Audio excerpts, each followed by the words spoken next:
Hello everybody. So, as promised, this is a video that I'm going to try and get through and cover some tips and tricks that I've learned through the years of singing. I've been singing for probably about 9 years now, 8 or 9 years. I have spent a majority of my singing career, seriously at least, on YouTube. So from start to finish you can kind of see the progression that I've taken, which was really the purpose of my YouTube channel to begin with. So, having that being said, I have another video, it's much older, that goes over exercises and breathing, and there's 5 million videos out there on all of those things, so I don't really want to go over any of those things in this video. The first thing I do want to go over, and this was something that somebody from my channel requested that I go over, is consonants, specifically in the higher range. The best way that I can describe this is when you're speaking to somebody calmly, and you're kind of just speaking in a monotone way. No words, no consonants that you ever use are going to be jagged. Like if I say, what's a good word? Totality. If you, that's got a lot of T's. That's a good word. So you can sing that word to practice if you would like. It's got 2 T's. T's are probably the strongest consonants that you'll ever sing. And it does take a little bit of practice to not allow it to break the flow of your singing. So when you're, and I really didn't want to sing in this video, but when you're singing in a higher range, try and keep your airflow, because when you say that, the airflow, it can spike a lot. And you don't want to have too much of that. You can incorporate those kinds of things, for aesthetic in your singing.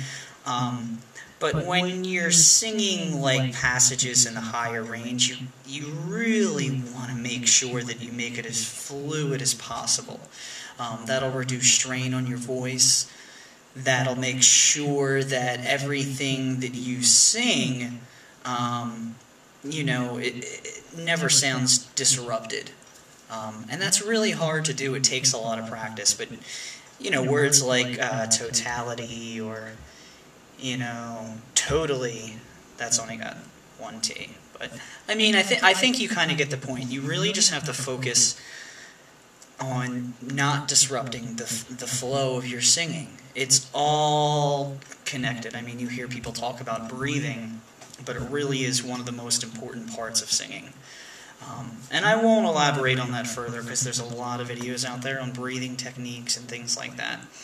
But when you're saying your T words, your, f, t, and, those kinds of sounds, you have to be as delicate as possible. And the only way to do that is to do it over and over and over and over and over and over and over again until, you sing a word a certain way and you're like, that feels a lot better, or that sounds a lot better. But it has to feel good and it has to sound good, otherwise you're doing something wrong. So, consonants. That's that. Now, another thing that a lot of videos really don't cover is posture. And I know it's kind of ironic that I'm covering this because I sit in a lot of my videos, but when you're performing especially, and you could be performing in a chair, in a car, or on a stage, or anywhere, when you're performing, in regards to your posture, you always want to make sure that the way that I try and imagine it, because I spent a while nailing down, good posture when singing. The way that I try and think of it is how my body would feel if I took in some air, and you can feel the air, I guess, inside of your body or, whatever. Kind of get used to what that feels like. You feel your midsection tighten up. You don't want to bring your shoulders back. You don't want to puff your chest out. You want to try and stay, just like with consonants, you want to try and just keep everything natural and, make it feel right. And once you have that feeling, whether you're taking in air or you're at the end of a breath or a passage and you're about to take in more air, you don't want to change that posture, ever. And this is something more that takes practice. So when you bring it in, and you feel it, you feel like, you're ready to sing and you're ready to, let out, a big singing part or whatever, as you let the air out slowly, don't let go of what that feels like. Because the less fluctuation in your body between when you're letting air in and completely out of air, the more stamina you'll have, the more consistency you'll have with the way that you sing. And consistency is something that I think is the most challenging as a singer, is being, consistently at your peak performance every time you sing. So I think posture, obviously coupled with, warming up and, drinking water and things like that. Posture is important. Don't hear a lot of people talk about that. So I wanted to go over that. Another specific thing that I wanted to go over, I wanted to make a video just for this in the past, but I never got around to it. I kind of have a routine for days that I have performances, and it really, it has not let me down before. I mean, I was really notorious for, having some kind of voice-related ailment the day of a show, whether, I was sick or had a cold or, just woke up congested that day. It just seemed to happen a lot. So, the first thing, and I'm not saying, if you do this, this, this, and this, and this, you'll have a good performance. This is just what I do. Give it a shot, see how you feel, see how it turns out. It doesn't work for everybody. It works for me. I don't drink anything carbonated for 2 reasons. The first reason is that it kind of goes against the whole, staying hydrated thing. It's really going to, personally, make me more thirsty. Makes me burp, and, there's nothing worse than when you're singing a really, intense song, part, and you're like, oh shit, I gotta burp. It's hard to really, sing when you gotta burp. So, soda, if you drink soda, maybe not on the day of a show. I also try and stay away from other things that are acidic, like tomato-based soups, ketchup, any lemonade. Soda would obviously fall into that category. That is more just for me personally. I have a really sensitive stomach, and I don't know, I don't even want to be bothered with any of that stuff. What else? Oh, for what to drink while you're performing. I mean, I've seen so many different things. Some people drink beer, some people have a glass of wine, some people drink water. I read, I don't remember where I read it, that the singer of Dream Theater, James LaBrie, I don't know if he still does it. I know for a while he would have a thermos filled with lukewarm water and honey. and that's it. And I thought, well, you know, it was during a time where I was trying just a whole lot of different things to see what would work. So I said, why not? I'll give it a shot. And I don't know what it is. It tastes horrible, A. And B, I don't know. It just tastes bad. It's weird. But it really works. It's always worked for me. I don't know what it does. I can't explain the science behind it. But I would have a thermos or a large bottle of the nasty honey water, and I would have bottles, preferably not cold, because just like temperature can affect a guitar string, it affects your voice in the same way. You know, like if you were about to do a 2-mile run, you wouldn't, you know, like take a cold shower and just hit the track, because, you know, your muscles aren't properly expanded, and your voice works in the same way. So I always went with room temperature water. I tried to avoid, and maybe this was a little weird, you don't have to do this. I took the better safe than sorry measure. I would borderline go on complete vocal rest. I wouldn't have conversations. If I did have conversations, I'd keep them to a minimum. And, you know, different bands that I played with grew accustomed to this, and they just knew, day of a show, Will, he's the singer, he does weird stuff, just don't bother him.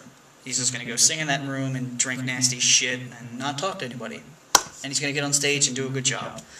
So, as the singer, you're going, I've said this in my previous video, you're going to have to get used to doing weird things and being comfortable with it. And that's just part of being a singer. You're always going to be the center of attention. You're always going to have to do things that a lot of people have trouble doing, like standing in front of a group of people. And in this case, singing. So that's that. Bear with me. I took some kind of notes and things are spread about. Somebody else asked, if I can understand this correctly, how to project your voice without it, you know, wearing down on your throat. Now, I always use analogies because I find it's easier to get people to understand. If I was to ask Arnold Schwarzenegger, or, you know, somebody like that, how do you lift 100 pounds? His answer would be you have to work to it. You have to get up to it. And singing at full projection or at your max range, that is absolutely no exception. You have to sing, and I've always been a supporter of push yourself as long as it doesn't hurt, and as long as you don't take yourself backwards as a vocalist. Like, don't push yourself to the point where, you know, your voice is going to be blown out for a whole day. Push yourself in a way that, you know, you can maybe do a half-hour rehearsal without taking a break one day, and maybe 40 minutes the next day, and eventually, you know, you'll be able to have hour, 2-hour rehearsals, and by the end of rehearsals or performing, you know, you won't feel it. That's really the only way. Now, as far as specific things to do to practice, I was told once by somebody who was just giving me tips on how to develop my voice. Take something simple, something that you could recite in your sleep. Mary had a little lamb, row, row, row your boat, and just start to sing it in a range that you're completely comfortable with, and sing it over and over and over again, and sing it louder and louder and louder and louder. Remember where I said you're going to be doing things that are ridiculous? Yeah. You're going to do ridiculous things to get better at singing. And that worked for me. In the beginning, I had a big problem with singing at full projection for long amounts of time, and that was something that really helped me get better.